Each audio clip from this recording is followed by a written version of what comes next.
چلیں میں اس پر ایک اور بخاری مسلم کی حدیث پڑھتا ہوں۔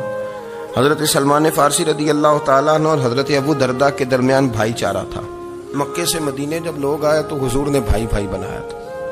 ان کے درمیان بھائی چارہ تھا تو ابھی پردے کی آیات نازل نہیں ہوئی تھیں تو لوگ ایک دوسرے کی طرف جاتے تھے۔ حضرت سلمان فارسی رضی اللہ تعالیٰ عنہ حضرت ابو درداء رضی اللہ تعالیٰ عنہ کے گھر میں تشریف لے گئے تو دیکھا کہ ان کی بیوی بڑی غمگین بیٹھی ہیں۔ تو ہم نے فرمایا بہن کیا ہوا؟ تو کہنے لگی تمہارے بھائی کو دلچسپی کوئی نہیں رہی، ہر روز روزہ رکھ لیتا ہے اور ساری رات نفل پڑھتا ہے۔ حضرت سلمان فارسی کہنے لگے ٹھیک ہے کر لیتے ہیں بندوبست۔ نماز دین ہے کہ نہیں؟ دین ہے نا یہ چیزیں۔ لیکن حضرت سلمان فارسی جناب ابو درداء سے کہنے لگے آج میں نے تیرے گھر میں رہنا رات کو، کیونکہ وہ تو ساری رات نماز پڑھتے تھے، نفل پڑھتے تھے۔ انہوں نے کہا ٹھیک ہے، ایک بستر لا کے بچھا دیا حضرت سلمان فارسی کے لیے۔ سلمان فارسی فرمانے لگے دوسرا بھی لا۔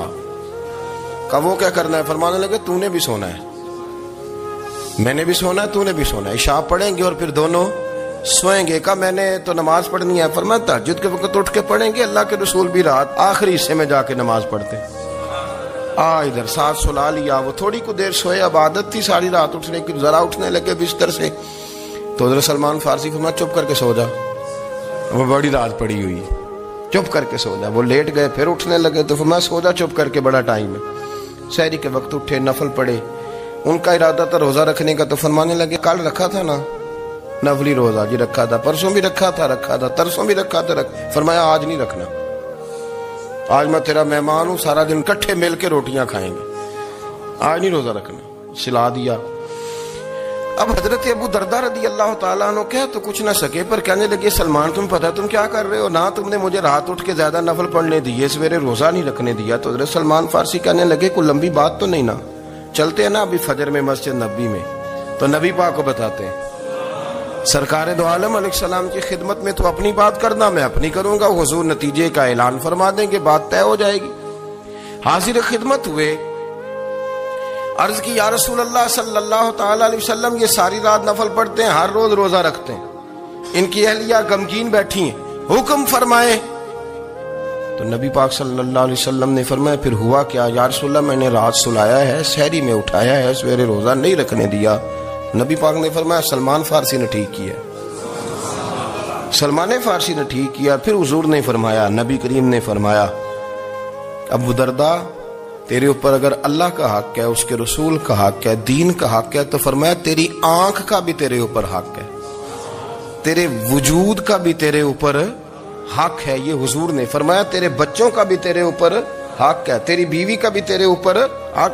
اس حق کو بھی سمجھے، حقوق اللہ بھی ہیں، پر تیری آنکھ کا بھی تیرے اوپر کیا مانا کہ تیری آنکھ سونا چاہتی ہے تو اسے سلا بھی، تیرے وجود کا بھی تیرے اوپر حق ہے، تو تیرا وجود آرام کرنا چاہتا ہے تو اسے آرام بھی کرا۔ اور پھر وہاں نبی پاک صلی اللہ علیہ وسلم نے فرمایا میں تم سب، سننا یہ لفظ حدیث کے، حضور نے اسی موقع پر فرمایا میں تم سب سے زیادہ اپنے رب کو جانتا ہوں اور میں تم سب سے بڑھ کر اپنے رب سے ڈرتا ہوں۔ حضور فرمانے لگے میں روزہ بھی رکھتا ہوں، افطار بھی کرتا ہوں، یعنی کبھی رکھتا ہوں اور کبھی نہیں رکھتا۔ فرمایا میں نفل بھی پڑھتا ہوں اور اپنی بیویوں کو وقت بھی دیتا ہوں۔ سرکار مسجد میں بھی آتے تھے، نواسوں کے ساتھ کھیلا بھی کرتے، ان کے ساتھ پیار بھی کرتے۔ تو اتنے بڑے حقوق حضور نے بیان فرمایا عورتوں کے۔ اور قرآن مجید نے جو ارشاد فرمایا نا کہ کچھ لوگ نفس کی خواہش کو اپنا خدا بنا لیتے ہیں، میرے نبی کریم صلی اللہ علیہ وسلم اس کو بیٹی بھی بنایا ہے، اس کو بہن بھی بنایا ہے، اس کو ماں بھی بنایا ہے، اسے بیوی کا عالی شان رتبہ بھی عطا فرمایا ہے۔ اور چونکہ بیٹی کا بھی حق بڑا بیان کیا جاتا ہے، بہن کا بھی، ماں کا بھی، اور بیوی کے معاملے میں لوگ سمجھتے ہیں کہ زیادہ بات نہیں کرنی چاہیے، شاید مسئلہ خراب ہو جائے۔ حالانکہ نبی پاک صلی اللہ تعالی علیہ وسلم نے بیوی کے بارے میں پتہ کیا فرمایا؟ فرمایا جب تم نکاح کر لیتے ہو تو اپنا ایمان محفوظ کر لیتے ہو۔ اب میں اس کی شرح نہیں کرتا، اب خود کر لیجئے گا کہ وہ ایک ایسی شخصیت ہوتی ہے کہ جس کی موجودگی میں آپ کا ایمان محفوظ ہے۔ اب میں نہیں سمجھتا کہ اس سے بڑی بات کوئی اور ہو سکتی ہے، جس کی موجودگی میں آپ کا ایمان، اور بھئی یہ حدیث پاک عرض کر رہا ہوں، نکاح جب کوئی کر لے تو اس نے اپنا ایمان مکمل کر لیا۔ اس کا معنی یہ ہوا کہ آپ کا ایمان محفوظ ہے اس کی موجودگی میں، تو اس سے زیادہ بھی یعنی ایمان سب سے قیمتی چیز ہے نا، تو اس کے محفوظ ہونے کی وجہ حضور نے نکاح بیان کر دی۔ اب میرا خیال ہے بیوی اگر کوئی اس سے بڑا حقوق مانگے گی تو بیوقوفی کرے گی۔ اتنا بڑا درجہ نبی کریم نے اسے عطا کر دی، اتنا بڑا مقام دے دیا کہ تو خامند کے ایمان کے محفوظ ہونے کا ذریعہ بن گئی ہے۔ عورت کو جو حقوق رسول کریم صلی اللہ تعالی علیہ وسلم نے عطا فرمائے، نبی پاک نے جو حقوق دیے، دیکھیں نا، حضرت عبداللہ ابن عمر رضی اللہ تعالیٰ عنہ کی اہلیہ بیمار تھی، تو جلدی جلدی سے وہ آئے، تو جب بہت جلدی ہو، سفر بڑا شدید تھا، تو آپ نے جلدی سے نماز ادا کی، جلدی سے چلے۔ آپ کے خادم کہنے لگے حضور خیریت ہے؟ فرمایا میری بیوی بیمار ہے۔ تو اس نے عرض کی حضور آپ کی اہلیہ بیمار ہے، تو آپ نے نماز بھی جلدی سے پڑھی، سفر بھی جلدی جلدی کیا۔ تو فرمانے لگے یہ وہ چیزیں ہیں جو ہمیں مدینے والے رسول نے سکھائی۔ لیکن آپ ایک بات کو سمجھے نا کہ بچے کے بارے میں، بیٹے کے بارے میں، بیٹی کے بارے میں فرمایا 10 سال کے ہو کے نماز نہ پڑھیں تو سختی کرو، تمہارا ڈنڈا بھی لٹکنا چاہیے۔ بہت ساری جگہوں پہ بہت سارے لوگوں کے لیے سختی کا حکم دیا، لیکن عورت کے لیے حضور نے جو جملے کہے، حضور نے فرمایا عورت ٹیڑھی پسلی سے پیدا کی گئی ہے، یہ ٹیڑھی ہے، کو سیدھا کرنے کی کوشش کرو گے تو ٹوٹ جائے گی۔ تو حضور پھر ہمارے لیے حکم کیا ہے؟ فرمایا جیسی ہے تم اسی کے ساتھ نبھا کرو۔ آپ سمجھیں کہ اتنا محفوظ حضور نے درجہ دے دیا بی بی کو، اتنا محفوظ۔ قرآن مجید نے سورہ نور کی آیت نمبر 30 میں کہا کہ کل للمؤمنین یغضوا من ابصارہم، فرمایا کہ اے محبوب علیہ السلام مومن مردوں سے کہہ دو کہ اپنی نظریں جھکا کے رکھیں، اپنی نظریں۔ اور اگلی آیت میں فرمایا وَقُلْ لِلْمُؤْمِنَاتِ يَغْضُضْنَ مِنْ أَبْصَارِهِنَّ، فرمایا کہ اے محبوب مومن عورتوں سے بھی کہہ دو کہ اپنی نظریں جھکا۔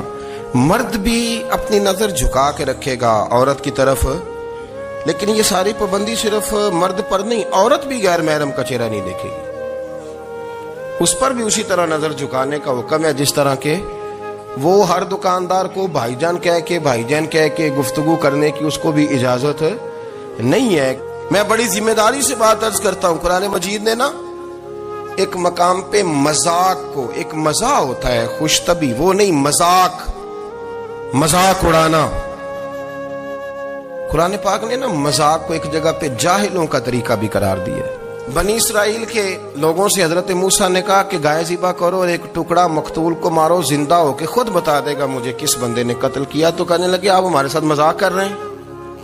تو قرآن مجید کہتا ہے کہ حضرت سیدنا موسیٰ علیہ السلام فرمانے لگے اعوذ باللہ ان اکون من الجاہلین، فرمانے لگے میں اللہ کی پناہ مانگتا ہوں کہ میں جاہلوں میں سے ہو جاؤں۔ یہ مذاق کرنا تو جاہلوں کا طریقہ ہے۔ اگر آپ کی زبان سے بے حیائی کا جملہ نکل گیا، اگر آپ کی زبان سے بے حیائی کا جملہ نکل گیا، آپ نے کہہ دیا کہ ہم آزاد لوگ ہیں، جو مرضی کریں گے، جو مرضی کہیں گے، جو ہمارا دل میں آئے گا کریں گے، تو پھر تو لوگ آپ کا وہ حشر کریں گے کہ آپ سے برداشت ہی نہیں ہوگا۔ جس کا لوگ مذاق بنا لیتے ہیں اور جو مذاق بن جاتا ہے پھر اسے کچھ جینے دیتا ہے۔ آپ حیا کی چادر میں چھپیں گے تو بچیں گے، اگر آپ نے اپنا مذاق بنوا لیا یہ کہہ کے کہ میں نے مرضی کرنی ہے، پھر یاد رکھنا چھپنے کو جگہ نہیں ملے گی۔ ہم سمجھتے ہیں کہ جوان لڑکا ہے جی جو مرضی کرے، عمر ہے جی۔ آپ ذرا بات پر غور کیجئے گا کہ حضور صلی اللہ علیہ وسلم میں طاقت 100 مردوں سے زیادہ ہے اور حیا کنواری لڑکیوں سے بھی زیادہ ہے۔ ذرا اس بات کا تقابلی جائزہ کیجئے گا کہ طاقت 100 مرد سے زیادہ ہے لیکن حیا کنواری لڑکی سے بھی زیادہ ہے۔ اس کا معنی یہ ہوا کہ جس ٹہنی کو پھل زیادہ لگ جاتے ہیں وہ جھکا کرتی۔ تو حیا تو حسن ہے، حیا تو آپ کو پاک صاف کرے گا، حیا تو آپ کو نرالا کرے گا، انوکھا کرے گا۔ رسول کریم صلی اللہ علیہ وسلم عرب کی کنواری لڑکیوں سے زیادہ حیا والے تھے، کنواری لڑکیوں سے زیادہ حضور حیا فرمایا کرتے تھے۔ جب خانہ کعبہ کی مکہ شریف میں تعمیر ہو رہی تھی نا، اہل عرب اس کو تعمیر کر رہے تھے، تو نبی پاک صلی اللہ علیہ وسلم اپنے چچا حضرت عباس کے ساتھ خانہ کعبہ کی تعریف میں مصروف تھے۔ تو عرب کے لوگ چونکہ لمبا کرتا پہنتے تھے پیروں تک، تو نیچے اگر کسی وقت کوئی چیز نہیں بھی ہوتی تھی تو کسی کو وہ نظر نہیں آتی تھی، چونکہ پردہ رہتا تھا، لمبا کرتا پہنا ہوا ہوتا تھا۔ تو جب بچے، سرکار کی عمر مبارک بھی ابھی تھوڑی تھی، تو اس طرح بچے جب نکلتے تو وہ کئی دفعہ اپنی تہمت اتار دیتے نیچے سے، اور کوئی مزدوری کرنے لگتے تو 3-4 طے کر کے نا تہمت کی کندھے پہ رکھ لیتے، جس طرح کبھی دیہاتوں میں لوگ کپڑا سر پہ رکھتے تھے کہ اوپر اگر کوئی وزنی چیز رکھیں گے تو وہ تکلیف نہیں دے گی۔ نبی پاک صلی اللہ علیہ وسلم بھی سب لوگوں کے ساتھ خانہ کعبہ کی تعمیر میں شامل تھے۔ تو حضرت عباس رضی اللہ تعالیٰ عنہ نے کہا حضور سے، ابھی اللہ نے نبوت بھی نہیں فرمایا تھا، بھتیجے آپ بھی تہمت اتاریے، یہ صحیح مسلم میں حدیث موجود، اور اس کو کندھے پہ رکھ لیجیے، آپ اینٹیں اٹھا اٹھا کے لا رہے ہیں تو ذرا آپ کو تکلیف نہیں ہوگی۔ تو سرکار دو عالم صلی اللہ علیہ وسلم سے یہ بات کہی، اور پھر جلدی سے حضور کی تہمت کو نکال کے نا، حالانکہ لمبا کرتا پہنا ہوا ہے، تو وہ جیسے ہی ان کے کندھے پہ رکھا اینٹیں رکھنے کے لیے، تو سرکار تو زمین پہ گر گئے، بے ہوش ہو گئے، آنکھیں آسمان کی طرف، اور پھر حضور پکار رہے ہیں آزاری آزاری آزاری، میرا تہمت دے دو، میرا تہمت دے دو۔ کبھی کوئی شخص اس وجہ سے بھی بے ہوش ہوا ہے کہ میرے وجود سے کپڑا اتر گیا ہے؟ حالانکہ سرکار پر وہ بے ہوشی بھی نبی پاک کا وہ جو غلبہ ہے نا شرم و حیا کا، اس کی وجہ سے ہوئی، ورنہ تو حضور فرماتے ہیں کہ میری آنکھیں سو جاتی ہیں، دل تو میرا اس عالم میں بھی جاگتا رہتا ہے۔ تو سرکار زمین پہ تشریف لے آئے، آنکھیں میرا تہمت دے دو، میرا تہمت دے دو، تو جلدی سے انہوں نے تہمت دیا تو حضور نے باندھ لیا۔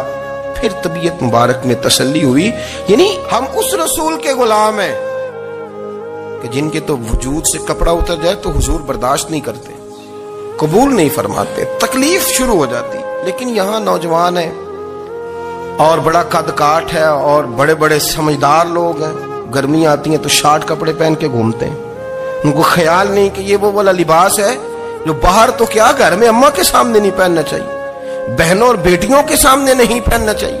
آپ کی گفتگو میں شرم و حیا ہو، آپ کے لب و لہجے کے اندر حسن ہو۔ آپ کو پتہ ہے نبی پاک صلی اللہ علیہ وسلم نے فرمایا میری امت میں سب سے زیادہ حیا کرنے والے عثمان غنی ہیں، عثمان غنی سب سے زیادہ حیا کرنے والے۔ آپ فرمایا کرتے تھے جب سے حضور کا چہرہ دیکھا ہے میں نے کبھی اپنی شرمگاہ بھی نہیں دیکھی، میں نے آنکھوں کا وضو نہیں توڑا، اور جب سے حضور کے دست مبارک میں نے بیعت کے لیے سیدھا ہاتھ بڑھایا تو پھر سیدھا ہاتھ میں نے کبھی گندگی کو نہیں لگایا۔ حیا، آپ باتھ روم کے اندر بھی غسل فرماتے تھے تو کپڑوں سمیت کرتے تھے۔ کسی نے کہا حضرت جی واش روم کے اندر کیوں نہیں کپڑے اتارتے؟ آپ فرمانے لگے باہر بندوں سے حیا کرتا ہوں، اندر جاتا ہوں تو رب سے حیا آنی شروع ہو جاتی، وہ تو دیکھ رہا ہے نا۔ تو میں جو بات آپ کی خدمت میں عرض کرنا چاہتا ہوں اس کو آپ سمجھیے گا میرے عزیز، کہ شرم والا مزاج، گفتگو بھی شرم والی، آنکھیں بھی شرم والی، لباس بھی شرم والا، دوستی یاری بھی شرم والی، بہت ساری ایسی باتیں دیکھیں۔